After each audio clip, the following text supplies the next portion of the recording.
I was in Buenos Aires, and I was in a cafe, and I heard a couple of people speaking English, which most of the people I was with were only speaking Spanish. So I went up to them and started chatting, asking them where they were from, what they were doing, and they explained to me that they were down there doing volunteer work. And when I asked them, what type of volunteer work, they told me about this thing called the shoe drive. And basically what they were doing was they were going around to the wealthy families in Buenos Aires, and they were collecting slightly used shoes, and they were taking them to these children in this village called Los Filetones, where kids needed shoes. Now I grew up, and just right here in Arlington, Texas, and never had to worry about shoes or clothes or any of the bare necessities that these kids had to worry about. And so when I went with them and saw these volunteers, I was blown away at how excited these kids were and their parents were that they were getting these shoes. And I remember leaving that day being very touched by my experience. But then as we were driving back home, I think my entrepreneur, my practical side of my mind started kicking in. And that's when I started getting concerned about, what happens when those kids' shoes wear out? What happens when their feet grow, right? Kids' feet grow really quickly. And who's going to give them the next pair of shoes? And while I felt really good about what these volunteers did, I had concerns about the aspect of this charitable model. So I woke up the next day, and I was with my friend Alejo, who was my polo teacher at the time.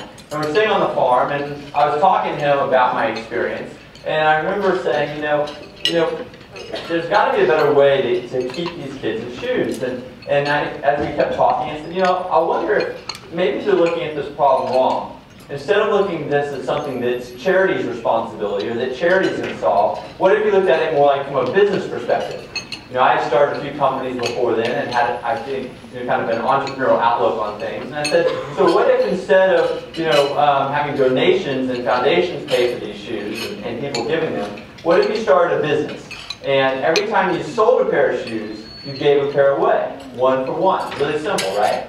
And there'd be no percentages, no formulas, just, we sell the shoe, and when we sell it, we give one away. And my friend Alejo really liked the idea, and before I knew it, after talking about it more that afternoon, we decided that night at dinner that we were going to do it. Anyway, so we ended up getting more shoes going, and through that summer we ended up selling 10,000 pairs of shoes.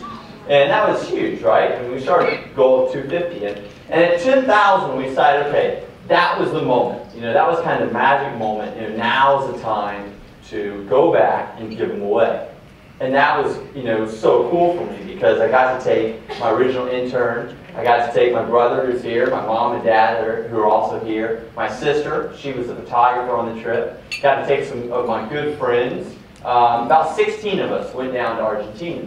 And we spent the next 2.5 weeks literally hand placing 10,000 pairs of shoes on these children's feet. And it was one of the most amazing, life-changing, emotional, touching moments in my life.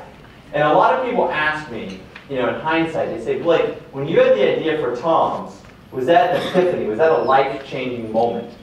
And as much as I would like to say yes, and as romantic as that would sound, the answer is no. When I had the idea for TOMS, it was a what if. It was a project. We didn't even call it a company. We called it the Shoes for Tomorrow project.